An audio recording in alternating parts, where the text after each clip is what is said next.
بسم اللہ الرحمن الرحیم۔ السلام علیکم ورحمۃ اللہ وبرکاتہ۔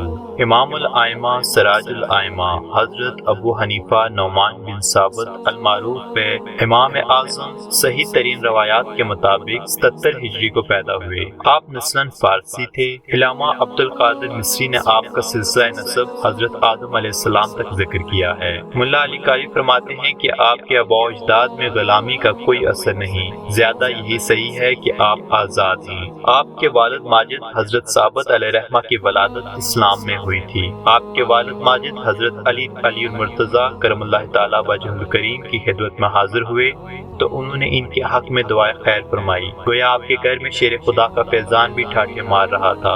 آپ تابعی تھے۔ اس حقیقت کو علامہ ذہبی نے مناقب میں، امام سیوطی نے تبیض الصحیفہ میں اور امام ابن حجر حتمی نے الخیرات الحسان میں صحت کے ساتھ نقل کیا ہے۔ آپ کا وطن کوفہ تھا، جس کو حضرت عمر فاروق نے اللہ کا نیزہ، ایمان کا خزانہ، عرب کا دماغ کہا۔ حضرت علی المرتضیٰ نے سیف اللہ یعنی اللہ کی تلوار کہا اور حضرت سلیمان فارسی نے قبۃ الاسلام یعنی اسلام کا گھر کہا۔ کوفہ تعلیمات اسلامی کا زبردست مرکز تھا، جس میں 300 اصحاب رسول اور 70 افراد بدر نازل ہوئے۔ 1000 سے زائد اصحاب کرام نے رہائش اختیار فرمائی۔ آپ نے جوان ہو کر ریشمی کپڑے کی تجارت کی، اس لیے آپ کو الخزار کہتے ہیں۔ حضرت امام شعبی علیہ رحمہ کی نصیحت پر علم دین کی طرف راغب ہوئے۔ علم کلام سے از حد دلچسپی تھی، مذاہب باطلہ سے مناظرے بھی کیے، جس کے لیے آپ کو 20 سے زائد مرتبہ بصرہ سفر کرنا پڑا۔ علم کلام کی ماہر کی حیثیت سے آپ کو بہت زیادہ شہرت ملی۔ بعد ازاں علم فقہ کے لیے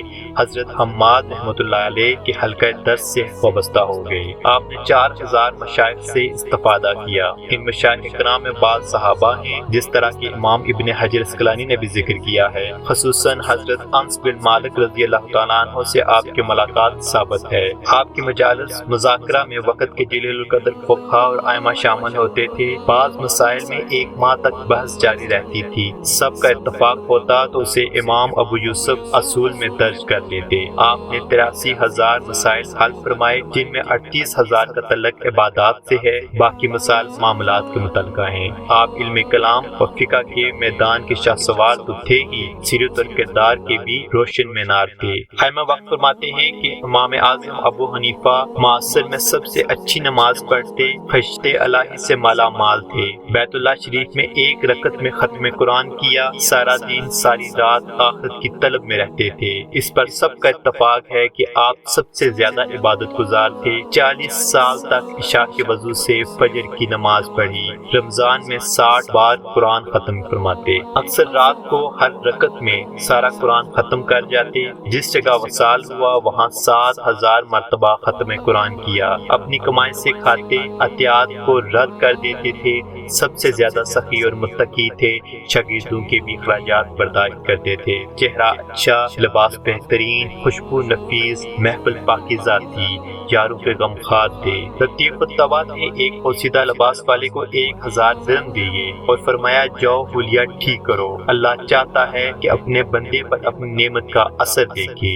سب سے بڑھ کر آپ کا وصف عشق رسول تھا۔ فرماتے جو کچھ رسول اللہ صلی اللہ علیہ وسلم سے ثابت ہے سر آنکھوں پر قبول ہے۔ میرے ماں باپ ان پر فدا ہوں، ہم ان کے ارشاد کی مخالفت نہیں کر سکتے۔ تاریخ شاہد ہے کہ ہر منصف المزاج آپ کا قدردان نظر آتا ہے۔ گویا امام باقر علیہ رحمہ فرماتے ہیں امام اعظم ابو حنیفہ کا طریقہ کیا ہی اچھا اور فقہ کیا ہی زیادہ ہے۔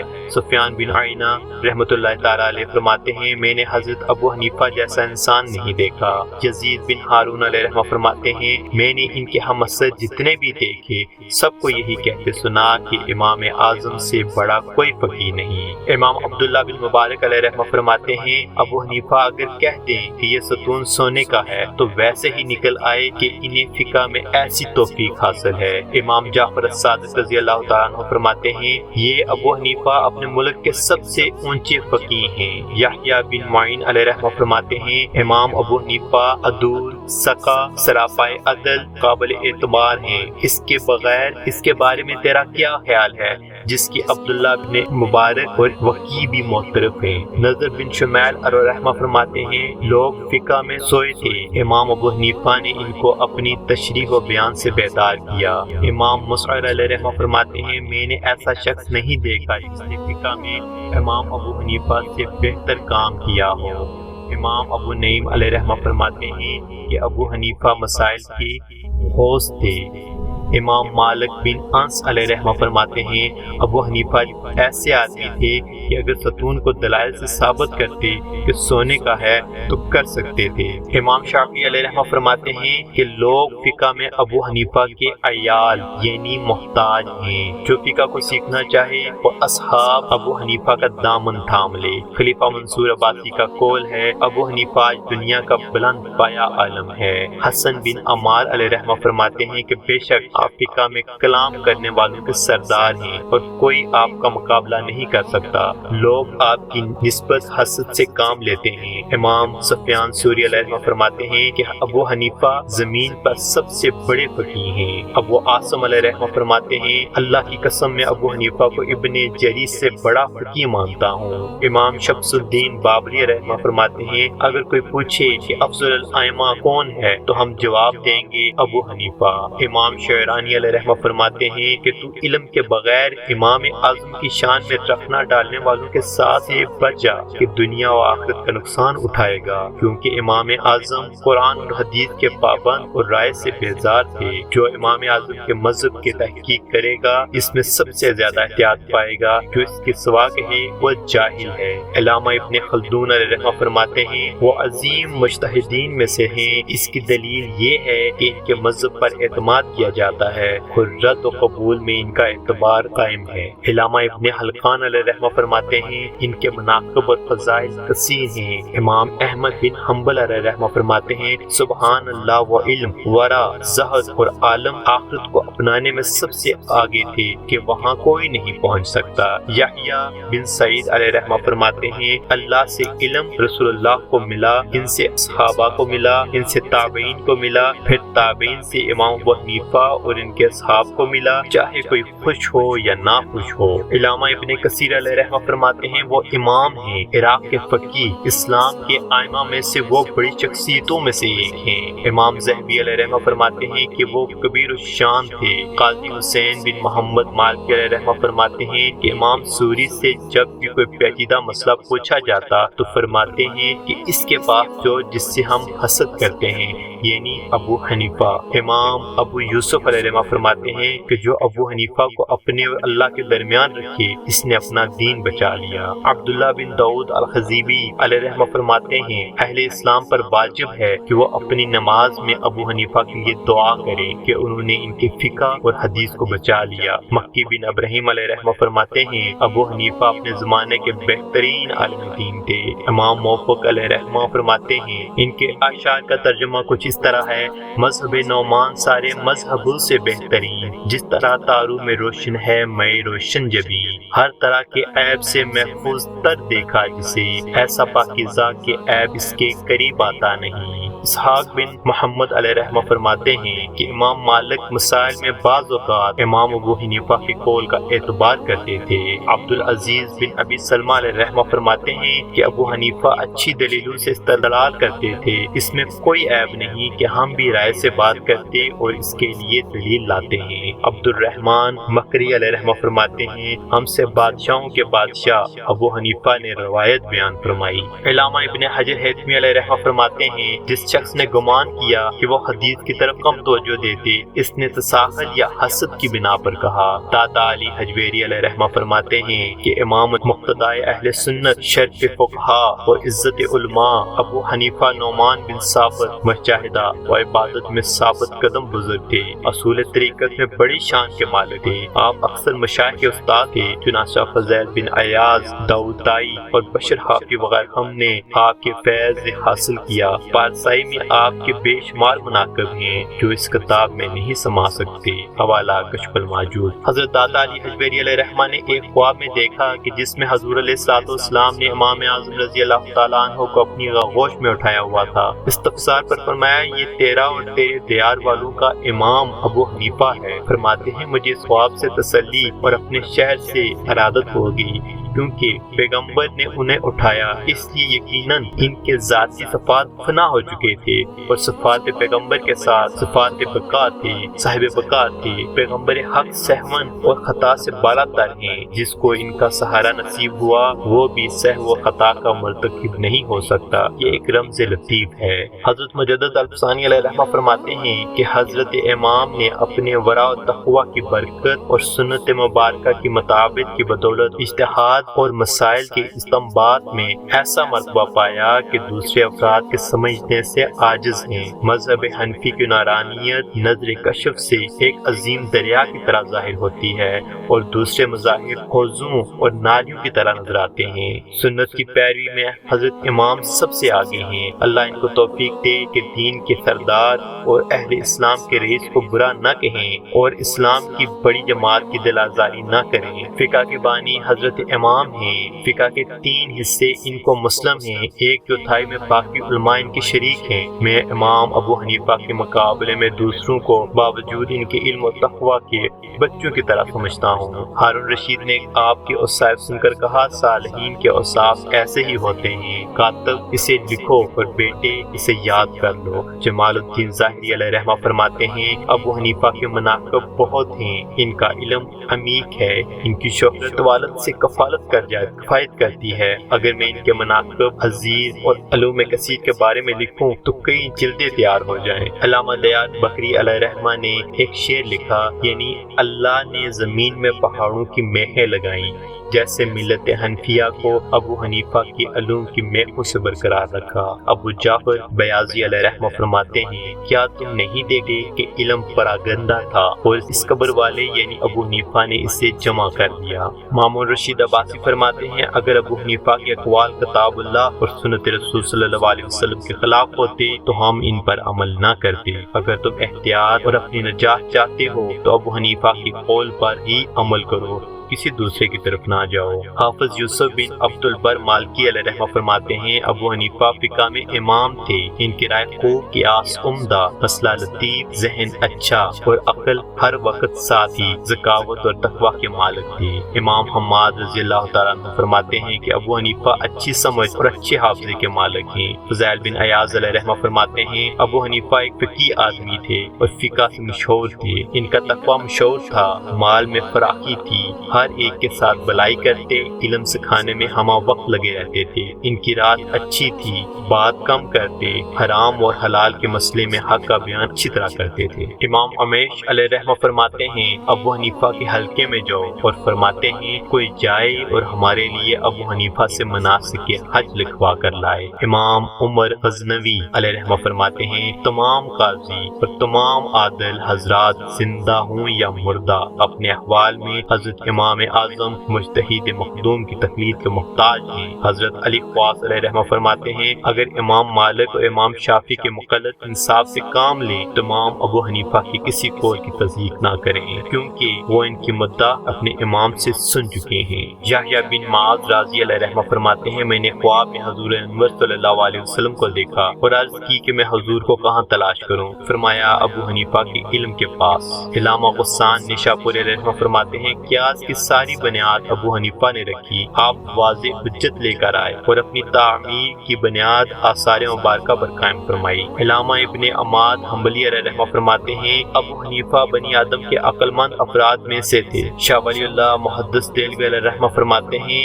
امام اعظم ابو حنیفہ کے مذہب کی اصل حضرت عبداللہ بن مسعود رضی اللہ تعالیٰ عنہ کے فتوے، حضرت علی کرم اللہ تعالیٰ وجہ الکریم کے فیصلے اور فتوے، قاضی شریف کے فیصلے، کوفہ کے قاضی قاضیوں کے فیصلے جو کہ قرآن و حدیث کی روشنی میں ہوا کرتے تھے، اللہ نے جس قدر توفیق دی انہوں نے ان کو جمع کیا، اور جس طرح انہوں نے تخریج مسائل کی انہوں نے بھی کی۔ خود فرماتے ہیں کہ مجھے خود رسول اللہ صلی اللہ علیہ وسلم نے بتایا کہ مذہب حنفی سنت کے زیادہ موافق ہے۔ امام بریلوی علیہ رحمہ فرماتے ہیں، اولیاء فرماتے ہیں امام اعظم اور امام ابو یوسف سرداران اہل کشف و مشاہدہ ہیں۔ حضرت ابو ہریرہ رضی اللہ تعالیٰ عنہ فرماتے ہیں کہ ہم رسول اللہ صلی اللہ علیہ وسلم کی بارگاہ میں حاضر تھے، اسی وقت سورہ جمعہ نازل ہوئی۔ جب آپ نے یہ آیت تلاوت فرمائی وآخرین منہم لما یلحقوا بہم، تو صحابہ کرام میں سے کسی نے عرض کیا یہ دوسرے کون ہیں جو ہنوز ہم سے نہیں ملے؟ آپ نے خاموشی اختیار فرمائی۔ سوالی نے 3 بار یہ سوال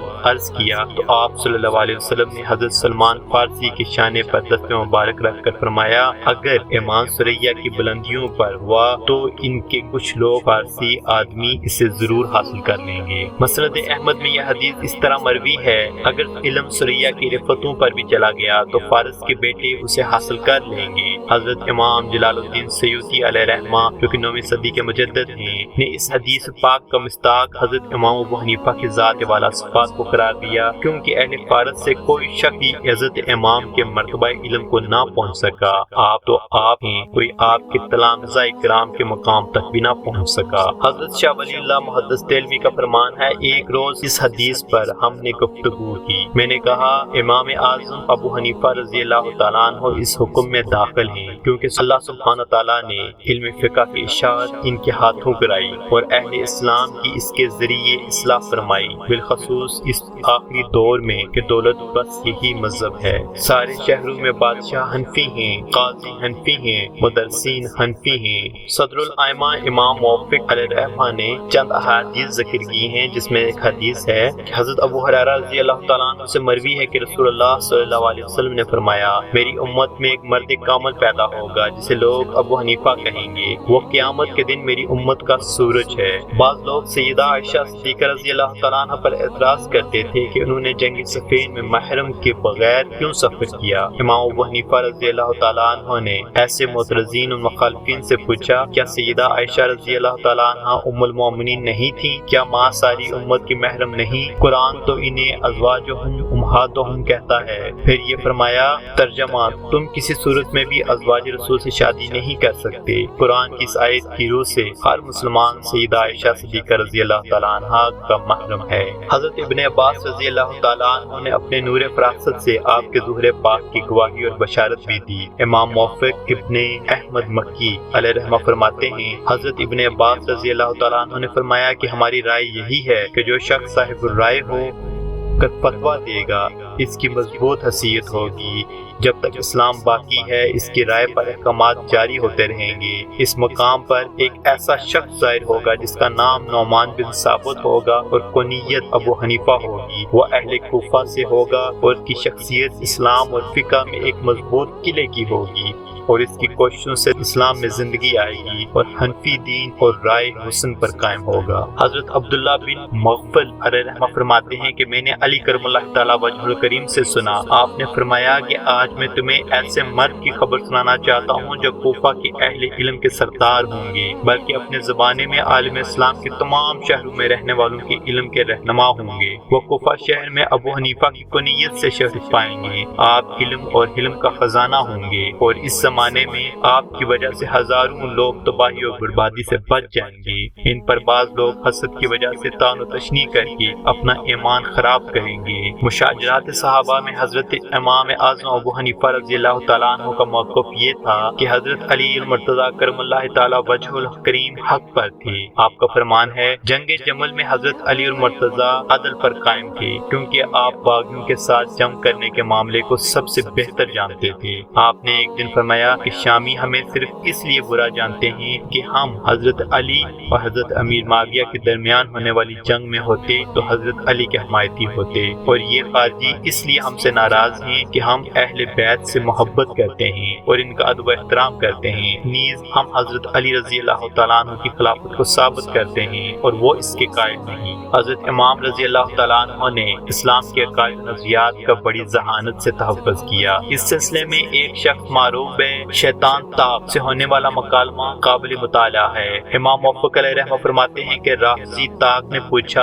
اے ابو حنیفہ، تمہارے لوگوں میں سخت ترین انسان کون ہے؟ آپ نے فرمایا، ہمارے عقیدے میں حضرت علی اور تمہارے عقیدے میں حضرت ابوبکر صدیق رضی اللہ تعالیٰ عنہما۔ رافضی نے کہا، یہ تو آپ نے الٹی بات کہہ دی۔ آپ نے فرمایا، سچی بات کہی ہے۔ میں حضرت علی کو اس لیے سخت کہتا ہوں کہ انہوں نے حضرت ابوبکر صدیق رضی اللہ تعالیٰ عنہ کے اعلان خلافت کے بعد انہیں اختیار خلافت تسلیم کر لیا اور ان کی بیعت کر لی۔ تم شیعہ کہتے ہو کہ حضرت علی حق پر تھے اور ساتھ ہی کہتے ہو کہ حضرت ابوبکر صدیق نے ان کا حق چھین لیا، لیکن حضرت علی میں اتنی طاقت نہیں تھی کہ وہ اپنا حق لیتے۔ اس طرح تمہارے نزدیک حضرت ابوبکر صدیق رضی اللہ تعالیٰ عنہ سخت تھے جو حضرت علی رضی اللہ تعالیٰ عنہ پر غالب رہے۔ راضی آپ کا جواب سن کر ہکا بکا رہ گیا اور مسجد سے کھسک گیا۔ قومی دور خلافت میں حضرت علی مرتضیٰ رضی اللہ تعالیٰ عنہ کا نام لینا بھی علماء کے لیے بہت بڑا مسئلہ تھا۔ اس قدر خطرناک دور میں خلیفہ وقت کے دربار میں حضرت عمر اور حضرت علی کے اقوال کے بارے میں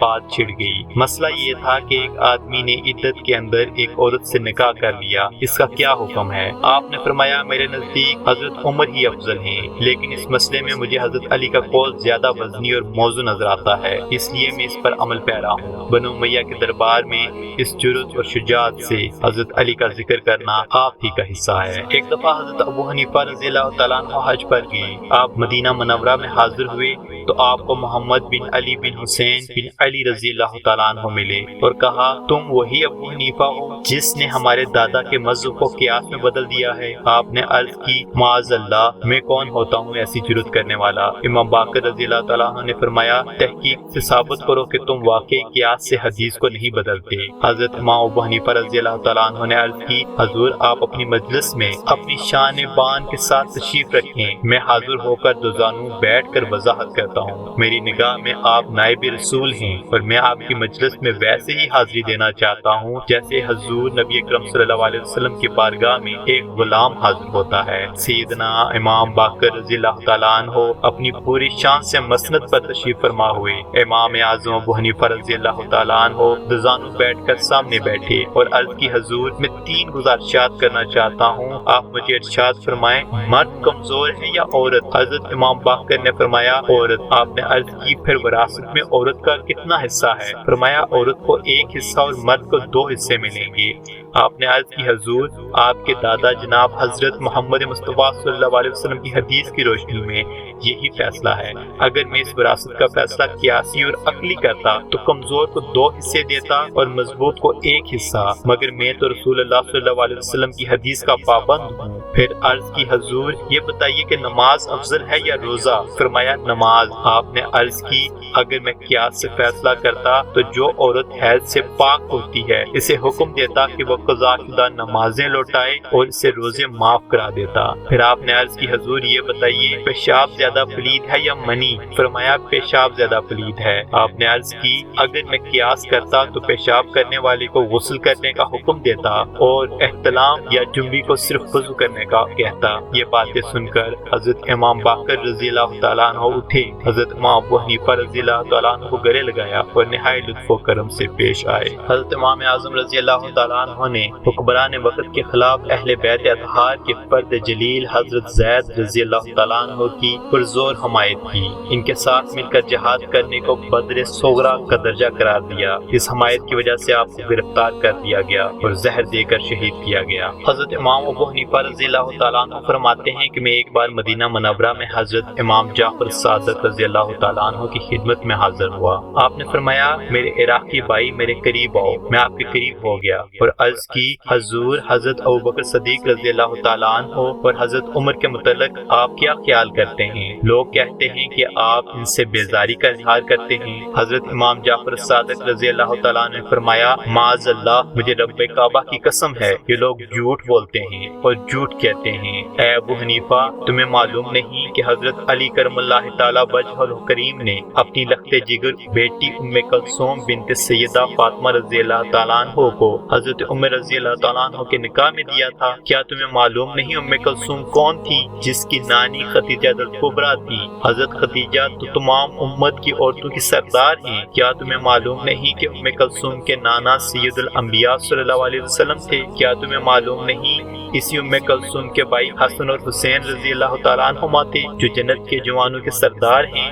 اگر سیدنا عمر رضی اللہ تعالیٰ عنہ ام کلثوم کے نکاح کے اہل نہ ہوتے تو یہ سارے حضرات کبھی اس بات سے راضی نہ ہوتے۔ میں نے عرض کی یہی آپ کا دین ہے جو لوگ آپ کے خلاف باتیں بناتے ہیں وہ غلط ہو اور جھوٹے ہیں۔ میں نے عرض کی کہ آپ نے جو کچھ فرمایا وہ مجھے لکھ کر دیں تاکہ جو لوگ آپ پر بہتان باندھتے ہیں انہیں دکھا سکوں۔ آپ نے فرمایا وہ لوگ قلبی طور پر سیاہ ہیں، وہ میرے لکھے ہوئے کو نہیں مانیں گے۔ میں آپ سے بالمشافہ بات کر رہا ہوں۔ میں نے تمہیں کہا تھا کہ میرے نزدیک نہ بیٹھو، تم بیٹھ گئے اور باتیں بھی کرتے رہے۔ جب تم میرے سامنے میری بات نہیں مانتے تو کوفہ کے وہ لوگ میری تحریر کو کب مانیں گے؟ امام ابو یوسف علیہ الرحمہ فرماتے ہیں کہ میں نے دیکھا امام اعظم ابو حنیفہ رضی اللہ تعالیٰ عنہ مسجد حرام میں بیٹھے تھے۔ اسی وقت امام جعفر صادق رضی اللہ تعالیٰ عنہ مسجد حرام میں تشریف لائے۔ اگرچہ امام ابو حنیفہ نے آپ کو نہیں دیکھا تھا مگر آپ سمجھ گئے یہ امام جعفر صادق رضی اللہ تعالیٰ عنہ ہیں۔ تعظیم کے لیے آگے بڑھے اور عرض کی اے ابن رسول اگر مجھے معلوم ہوتا کہ آپ تشریف لا رہے ہیں تو میں دیر تک کھڑا آپ کے استقبال کے لیے تیار رہتا۔ اب آپ جب تشریف فرما ہیں میں تعظیماً کھڑا رہوں گا۔ امام جعفر صادق رضی اللہ تعالیٰ نے آپ کو حکم دیا اب آپ بیٹھ جائیے اور لوگوں کے مسائل کا جواب دیجیے۔ حضرت سیدنا موسیٰ بن جعفر رضی اللہ تعالیٰ عنہ نے جب امام ابو حنیفہ کو پہلی بار دیکھا تو آپ سے فرمایا کیا تم ہی ابو حنیفہ ہو؟ عرض کی حضور مجھے ہی نعمان بن ثابت کہتے ہیں۔ اس پر آپ نے امام موسیٰ کاظم رضی اللہ تعالیٰ عنہ سے پوچھا حضور آپ نے مجھے کیسے پہچانا؟ آپ نے فرمایا میں نے قرآن پاک میں پڑھا تھا یعنی ان کے چہروں پر سجدوں کے نشان ہیں، میں نے اس آیت کی روشنی میں آپ کو پہچان لیا۔ امام اعظم رضی اللہ تعالیٰ عنہ فرماتے ہیں حضرت زید رضی اللہ تعالیٰ عنہ کے ساتھ جہاد میں جانا ایسے ہے جیسے رسول اللہ صلی اللہ علیہ وسلم کے ساتھ میدان بدر میں جانا۔ اگر لوگوں کی امانتیں ضائع ہونے کا ڈر نہ ہوتا تو میں خود آپ کی ہمرکاب شہید ہو جاتا۔ امام اعظم رضی اللہ تعالیٰ عنہ نے فرمایا کہ حج کے بعد حضرت امام ابراہیم بن عبداللہ بن حسن رضی اللہ تعالیٰ عنہ کے ساتھ مل کر جہاد کرنا 50 حجوں سے افضل ہے۔ محمد بن عبد الرحمن علیہ رحمہ فرماتے ہیں کہ کوفہ میں ایک رئیس آدمی تھا جس کا عقیدہ تھا کہ سیدنا عثمان رضی اللہ تعالیٰ عنہ معاذ اللہ کافر تھے، یہودی تھے۔ ایک دن امام اعظم رضی اللہ تعالیٰ عنہ اس کے گھر تشریف لے گئے، باتوں باتوں میں اس کی بیٹی کے رشتے کی بات چھیڑ دی۔ آپ نے فرمایا میں ایک نوجوان کے لیے آپ کی بیٹی کا رشتہ چاہتا ہوں، وہ قرآن پاک کا حافظ ہے، رات کو ایک رکعت میں ساری رات گزار دیتا ہے اور ساری رات اللہ تعالیٰ کے خوف سے روتا رہتا ہے، مالدار بھی ہے اور صاحب رسوخ بھی ہے۔ اس نے کہا ابو حنیفہ میں ایسے نوجوان سے لڑکی کا رشتہ کرنے سے کیسے انکار کر سکتا ہوں؟ آپ سے جس قدر ہو سکے یہ رشتہ طے کروا دیں۔ آپ نے فرمایا مگر اس نوجوان میں ایک نقص ہے کہ وہ یہودی ہے۔ اس نے کہا ابو حنیفہ تم میری لڑکی کا رشتہ یہودی سے کروانا چاہتے ہو؟ آپ نے فرمایا رسول اللہ صلی اللہ علیہ وسلم نے اپنی 2 بیٹیوں کا رشتہ ایسے شخص سے کیا تھا جو تمہارے عقیدے کے مطابق یہودی تھا۔ یہ بات سن کر اس شخص نے اپنے عقیدے سے توبہ کر لی۔